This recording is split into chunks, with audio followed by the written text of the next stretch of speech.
Meet biggest drugs bust in Sarawak. Cultural exchange strengthen Malaysia-Indonesia relationship.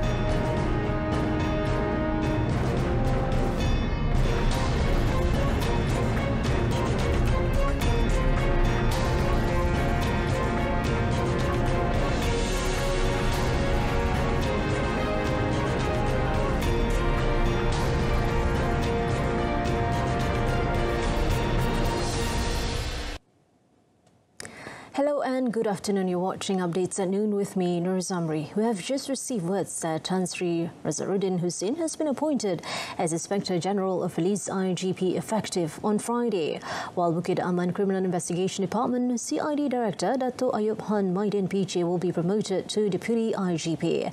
In a statement today, Home Minister Datuk Sri Saifuddin Nasution Ismail said the appointment was consented by Yang Di-Pertuan Agong with the advice by the Prime Minister in accordance to Article 140, subsection 1 and subsection 5 of the Federal Constitution. We'll bring you more updates as the situation develops. Over in Sarawak, the Royal Malaysian Police have made the biggest drug haul in the state so far this year, with the seizure of 768.5 kilogram of various types of drugs worth an estimated 47.2 million ringgit. Bukit Aman Narcotics Criminal Investigation Department NCID Director Datuk Sri Muhammad Kamaruddin Muddin said the seizures were made in 5 separate raids in Miri, Sarawak. Datuk Sri Kamaruddin said the raiding team arrested 3 local men aged between 28 and 37 who are suspected to be involved in drug trafficking. Muhammad Kamaruddin also said during one of the raids on an entertainment outlet, 57 out of 117 individuals who were checked had tested positive for drugs. Dalam operasi ini, pihak polis telah berdaya merampas sejumlah 768.5 kg sebagai darah yang dianggarkan bernilai ringgit Malaysia 47.2 juta. Pecahan darah yang dirampas adalah MDMA, iaitu methamphetamine 81.8 kg, ketamin 686.7 kg dan pil heroin 1.15 gram. Speaking in a press conference at Miri Police Headquarters, Datuk Sri Kamaruddin said the seized drugs could cater to over 2.5 million addicts. He said the drugs were brought in from Brazil and Taiwan by a syndicate using courier services and stored in residential premises. The 3 suspects have been remanded for 7 days from 19 June to facilitate police investigation under Section 39B of the Dangerous Drugs Act 1952. Cultural exchange is an important medium to strengthen relations between Malaysia and Indonesia. Communications and Judo Minister Fahmi Fazil said cultural exchange could build bridges of understanding and peace between the 2 countries, even though societies have been increasingly overwhelmed by the pressures of modern life. Ini penting kalau di mana-mana saja kawasan bandar begitu mudah kita terpisah dengan sejarah dan identiti kita. Terbawa-bawa dengan budaya TikTok dan macam-macam pembaharuan hingga kita lupa budaya adat resam. Kita juga tahu bahawa usaha Fakulti Seni Kreatif Universiti Malaya dan juga Fakultas Bahasa dan Seni Universitas Negeri Padang untuk merealisasikan program mobiliti pelajar ini dalam bidang budaya mesti kita puji. Dan usaha tersebut menjadi jambatan dalam memperjuangkan jati diri bangsa dan mempromosikan budaya sebagai medium untuk memperkuat hubungan antara 2 negara kita. The Minister said this when officiating the Malaysia-Indonesia 2023 Cultural Relations Programme at Experimental Theatre last night. The programme was aimed at revealing to the public the cultural heritage of the Malaysian community and the Indonesian diaspora, especially the Kerinci tribe. The admission of Rohingya refugees to pursue their studies in institutions of higher learning in Malaysia will not compromise the country's sovereignty. In stressing this, Higher Education Minister Datuk Seri Muhammad Khalid Nordin said, education is the right of every human being and Malaysia cannot be selfish in this matter. The minister was commenting on the dissatisfaction expressed by some parties over the move to allow Rohingya refugees to study at local universities. It was reported that the International Islamic University of Malaysia was ready to offer places to study for Rohingya refugees whose education will be funded using the $50 million donation from the Qatar Fund for Development. Tak ada timbul itu, soalnya ialah kita ni adalah sebahagian daripada negara yang bertamadun, yang memahami bahawa adalah juga diharapkan daripada negara kita untuk bantu mereka yang menjadi pelarian. Dalam konteks ni, Qatar menyediakan sumbangan untuk pelarian Rohingya.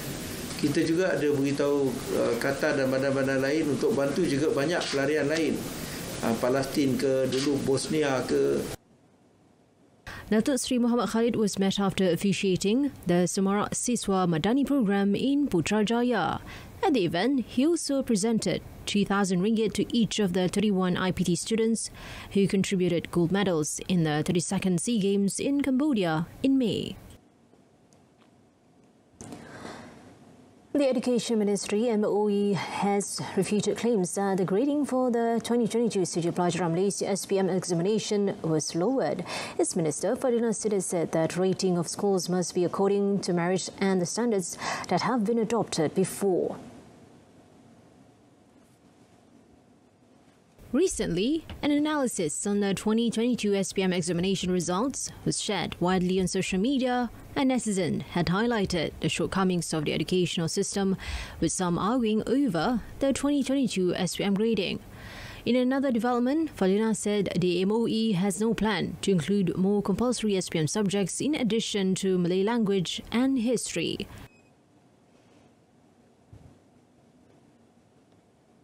Setakat ini kita kekal dengan pendirian kita untuk bahasa Melayu dan sejarah kerana impaknya apa? SPM baru ni sejarah meningkat dengan sangat tinggi dan sangat baik keputusan bagi mata pelajaran sejarah. Ini menunjukkan bahawa anak-anak kita tidak ada masalah menguasai sejarah.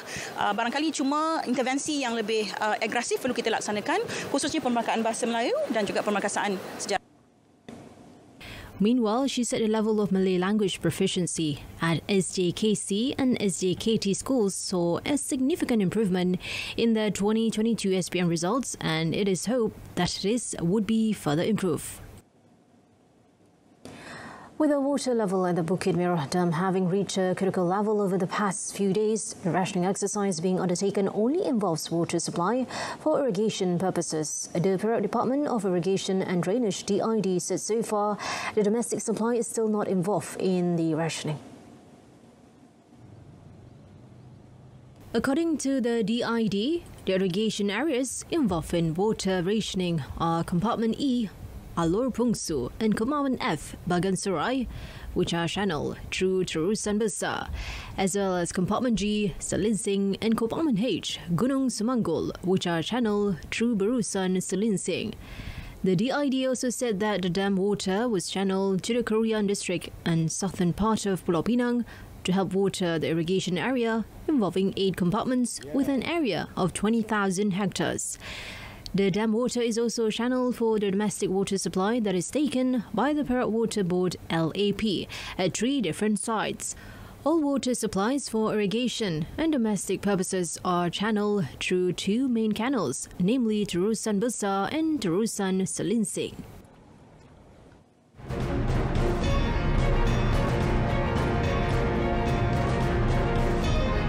Thailand to adopt Tabung Haji's management system. That and more coming up after this short break.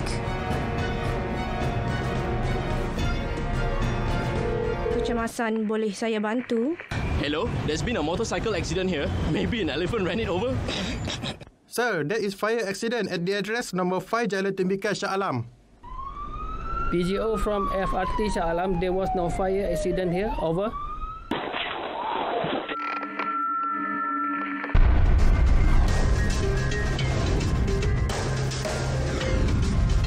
#999. Use it wisely. Yang di-Pertuan Agong Sultan Abdullah Rayatuddin Al-Mustafa Billah Shah and Raja Permaisuri Agong Tunku Azizah Aminah Maimunah Iskandariah left today to perform the Hajj. Accompanying the royal couple to the Holy Land is the Regent of Pahang, Tunku Hasan Al-Ibrahim Alam Shah Al-Sultan Abdullah Rayatuddin Al-Mustafa Billah Shah. The stand-off ceremony held in Istana Negara was attended by Yang di-Pertua Negeri of Melaka, Tun Muhammad Ali Rustam, Prime Minister Datuk Seri Anwar Ibrahim and wife, Datuk Seri Dr. Wan Azizah Wan Ismail. At the event, the Federal Territory of Mufti Datuk Professor Madya Luqman Abdullah led the Dua recital, followed by an azan by Istana Negara Islamic Affairs Assistant Muhammad Mustafidur Rahman Muhammad Shahruni. Also present to bid farewell were Chief of Defence Force, General Tan Sri Effendi Buang, Inspector General of Police Tan Sri Akrul Sani Abdullah Sani and Chief Secretary to the Government Tan Sri Muhammad Zuki Ali. Al-Sultan Abdullah and Tuanku Azizah are scheduled to be in the Holy Land until the 2nd of July. The Government of Saudi Arabia announced that Wukuf Day is on the 27th of June and Aidil Adha is on the 28th of June. Muslims in Malaysia will celebrate Aidil Adha on the 29th of June. Thai Hajj delegation wants to emulate Tabung Haji's success, Hajj and Islamic Fund and Management, in order to upgrade and provide better services for Thai pilgrims. Head of Thai Hajj delegation, Dr. Zaki Abdul Aziz Peter Kumpun said it was beneficial for the country's Hajj mission team to learn from TH, which has 60 years of experience in helping Malaysians embark on their pilgrimage to the holy cities of Mecca and Medina. So this kind of development that Malaysia has been proposed to many countries, I think I have to admit that Malaysia is a role model rather than some Muslim country in terms of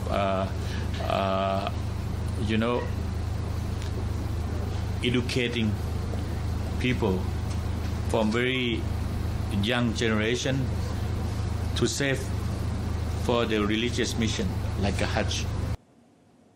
Zaki said the country's Hajj management body could only facilitate Hajj pilgrims and did not have control over other activities such as depository services and investment. He was met after meeting his Malaysian counterpart Datuk Sri Syed Saleh Syed Abdurrahman at Mecca TH headquarters Abraj Janadria.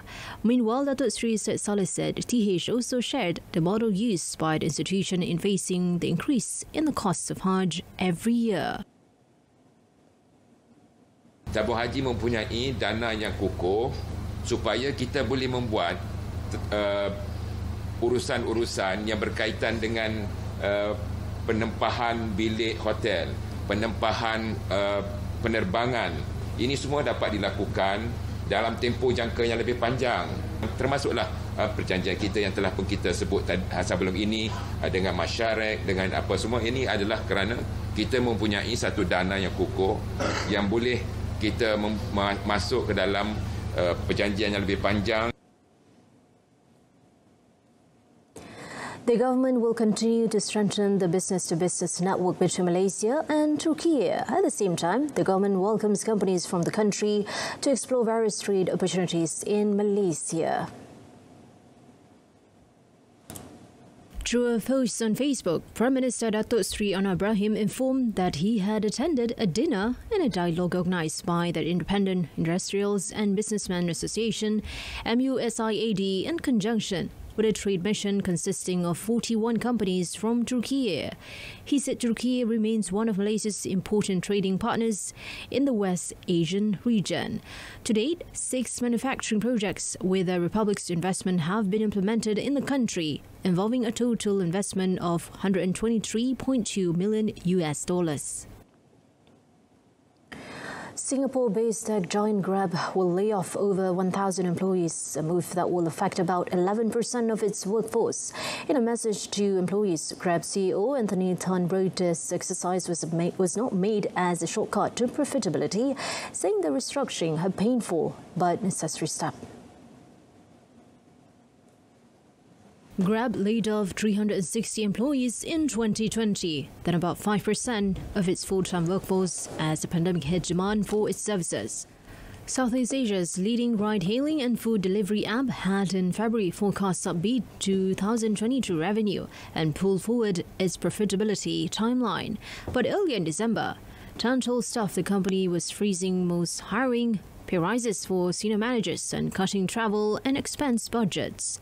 Grab currently operates in 8 Southeast Asian countries, including Singapore, Indonesia and Thailand.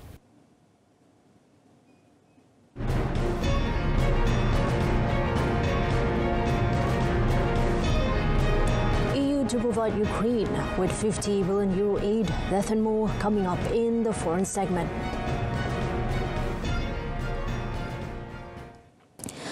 The European Union will provide Ukraine with €50 billion in aid for 2024 to 2027 ahead of a gathering in London to secure short-term financing and money to rebuild the nation from Russia's war. Ukraine is seeking up to $40 billion for the first part of the Green Marshall Plan for reconstruction. The World Bank estimated that the country needs to add more than $400 billion over a decade, 3 times Ukraine's GDP. European Commission President Ursula von der Leyen said the aim was to provide predictable finance to Ukraine on its EU path, together with global partners and the private sector. In a symbolic move, the EU granted Ukraine formal membership candidate status last year. Johannes Hahn, EU Commissioner for Budget and Administration, said from €50 billion of the pledge, €17 billion would come in free grants and the rest in the form of low-interest loans. For 2023, the EU granted Ukraine €18 billion in macro-financial assistance. Ukraine's Prime Minister, Denis Shmyhal, thanked the EU for a steadfast commitment to supporting Ukraine on a path towards EU membership. The €50 billion figure comes after a review of the EU's 2021 to 2027 shared budget, which has been depleted by the COVID-19 pandemic, the war in Ukraine and the energy crisis. The United States President Joe Biden's son, Hunter, has reached a plea deal on minor tax and gun charges, concluding a 5-year probe. Hunter Biden, 53, has agreed to plead guilty to 2 counts of failure to pay federal income tax and admitted to illegally possessing a gun despite being a drug user. The plea agreement between Hunter Biden and the U.S. Attorney's Office in his home state of Delaware will need to be approved by a federal judge. The president's son is unlikely to face any prison time. According to the Washington Post, prosecutors will seek probation on the tax and gun charges. United States Attorney David West said Hunter Biden had agreed to plead guilty to 2 counts of willful failure to pay federal income tax. According to the charges, Biden, a lawyer and lobbyist, failed to file his tax returns on time on earnings of more than $1.5 million for 2017 and 2018. In both years, he owed more than $100,000 in taxes on those earnings. Each count brings up to 12 months in prison and a fine of up to $100,000, or double what he stood to gain by breaking the law. He will not be prosecuted on the gun charge, but will enter what is known as pretrial division, which often involves counseling or rehabilitation.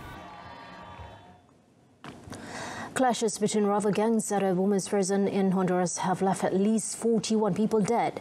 The violence took place at a prison some 25 kilometers north of the capital, Tegucigalpa. According to police spokesman Edgardo Barahona, the preliminary death toll was 41 women, though it was unclear if all the deceased were all inmates. Authorities are working to identify the bodies, with some had died from burns, while others had been shot. According to Delma Ordonez, who represents family members of the inmates, members of a gang had entered the cell of a rival group and set it on fire. Deputy Security Minister Shalisa Villanueva on her Twitter account vowed a tough response to the violence. She also announced a state of emergency as well as immediate intervention with firefighters, police and military. Relatives of the inmates seeking to find out about their loved ones were stationed outside the prison. Dozens of people were injured in northern Argentina on Tuesday as protesters clashed with police in Jujuy province over a proposed ban on certain forms of demonstration. For several hours, hundreds engaged the police in the streets of the provincial capital, burning cars and throwing rocks. Local media reported dozens of injuries on both sides as police responded with rubber bullets and tear gas. An emergency services official said that about 50 to 70 people received medical assistance, mainly for light injuries, and at least one person was in a serious condition after suffering a head injury. Meanwhile, an official in the provincial security minister said that there had been at least 20 arrests. Tuesday's demonstration was called by groups representing indigenous people and workers against a change to the provincial constitution that would prohibit protest-related road blockades. The text had initially also sought to modify indigenous land rights, but this was abandoned at the last minute after widespread protests. A version of the text was approved by the provincial parliament on Tuesday, but the exact wording has not been revealed. Brazilian announced that they had seized 28.7 metric tons of illegally obtained shark fins that would be exported to Asia. The authorities described the seizure as the world's largest confiscation of its kind at the origin. Environment Protection Agency IBAMA estimated the consignment represented the death of some 10,000 sharks of two different species. The blue shark and the short-fin mako shark were listed in Brazil's national list of endangered species last month. A single exporting company in the southern state of Santa Catarina was responsible for 27.6 metric tons of fins, while the remainder was seized at Sao Paulo International Airport from the second company. Fighting destruction of Brazil's fauna and flora is a major goal of President Luiz Inácio Lula da Silva's administration after his predecessor, Jair Bolsonaro, weakened environmental agencies and oversight powers. Shark fishing is illegal in Brazil, but IBAMA said the boats were using permits to catch other fish species.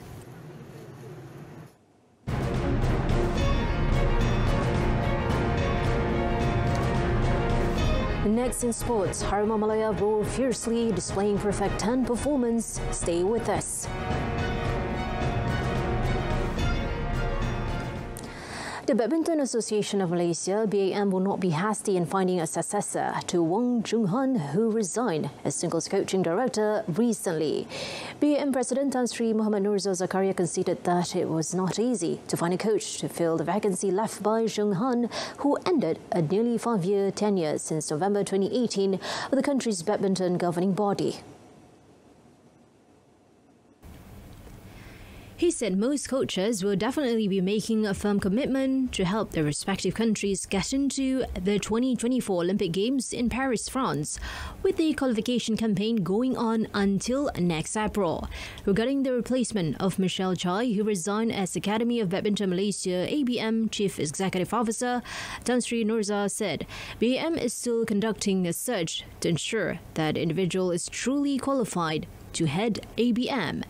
Last month, Michelle resigned as ABM CEO following the lackluster performance of the national women's squad that was eliminated from the 2023 SEA Games in Phnom Penh, Cambodia. Michelle, at a press conference, said the sudden defeat at the hands of Philippine women's squad in the quarterfinals was unacceptable and needed a solution from the management and ABM coaching teams. An excellent performance in the second half was the key to Malaysia's 10-0 victory over Papua New Guinea in a Tier 1 international friendly at the Sultan Miza Zainal Abidin Stadium in Terengganu last night. Sensational winger Arif Aiman Muhammad Adabi and naturalised player Paulo Jose stole the show with 4 and 3 goals respectively to mesmerise almost 10,000 spectators present in the stadium. Harimau Malaya took the lead at the end of the first period through Muhammad Safawi Rasid's penalty following a foul on Muhammad Akhyar Abdul Rashid. However, the goal fiesta began after head coach Kim Pangon made several changes after halftime, including bringing on Arif Aiman and Muhammad Faisal Abdul Halim. The second half blitz started in the 52nd minute, with Jose showing good ball control when receiving Muhammad Azam Azmi Murad's pass before calmly firming a shot past goalkeeper Ronald Rarisan. 5 minutes later, Arif Aiman scored the national team's third goal after successfully beating the offside trap to meet Noah Lane's beautiful pass, while Muhammad Faisal made it to 4-0 2 minutes later.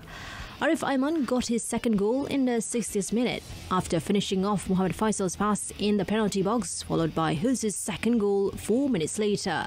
The first hat-trick of the match was recorded by Arif Aiman when he scored Malaysia's 7th goal in the 68th minute, and Huz followed suit with his own just 2 minutes later.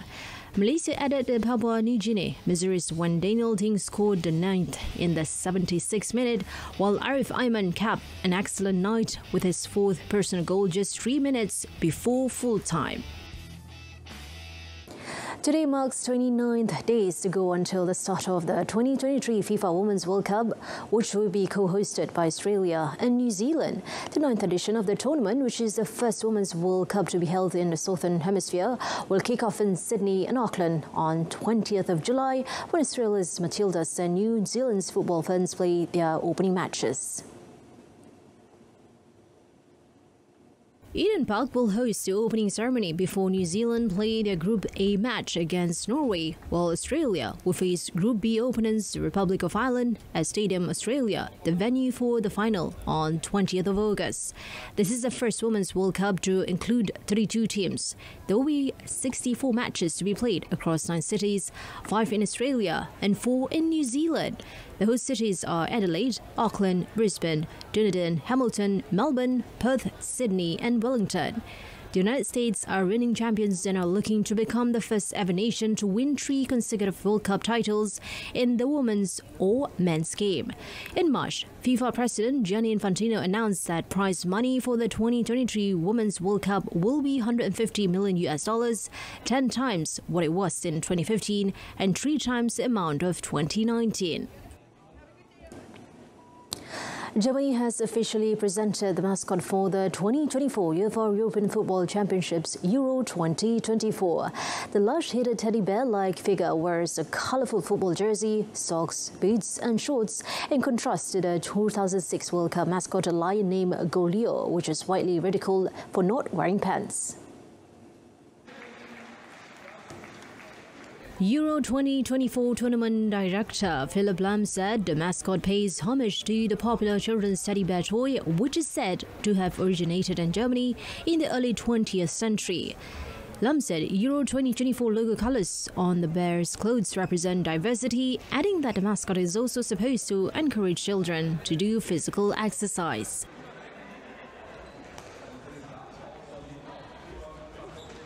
Und das Turnier, wie du schon richtig gesagt hast, es rückt immer näher.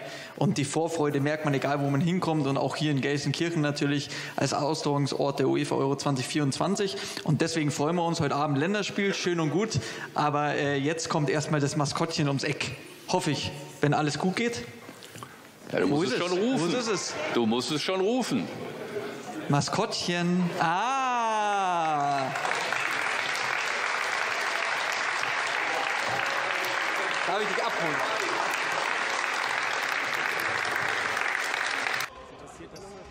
The bear is due to appear in host cities over the next year. Germany will host the tournament from 14th of June until 14th of July 2024.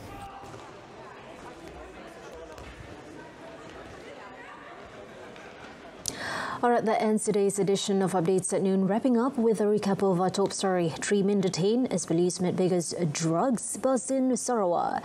Tune in to Malaysia Tonight coming up at 8:30 p.m. on saluran Berita RTM. Thanks for watching. I'm Nur Zamri. Malaysia Madani, Tekat Perpaduan, Penuhi Harapan.